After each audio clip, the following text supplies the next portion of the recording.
అందరికీ నమస్కారం. గ్రీన్ ఆదివాసి యూట్యూబ్ ఛానల్కు స్వాగతం. ఈరోజు మనం భద్రాద్రి కొత్తగూడెం జిల్లాలో పినపాక మండలంలో ఉన్నటువంటి దేవరనగరం గ్రామంలో ఉన్నాం. ఈరోజు ఇక్కడ ఉండడానికి కారణం ఏంటంటే, ఈరోజు పినపాక మండల నియోజకవర్గంలో ఉన్నటువంటి పినపాక మండలం ఆదివాసీ ఐక్యవేదిక పినపాక మండల అధ్యక్షుడు, అలాగే మహర్షి సేవా సంస్థ స్వచ్ఛంద సేవా సంస్థ ఫౌండరు, డైరెక్టరు, అధ్యక్షుడు మన తోలెం శ్రీని గారితో ఉన్నాం.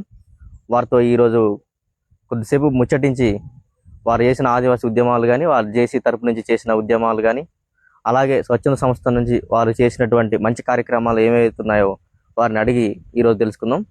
వారి యొక్క గుడి ఇక్కడ ఉన్నది, అదే సమ్మక్క సారలమ్మ గుడి, బద్దిపోచమ్మ గారు, అలాగే అన్ని దేవతలు ఎంతో కాలం నుంచి వాళ్ళు తోలెం వంశీయులు కొలుసుకుంటూ వస్తున్నారు.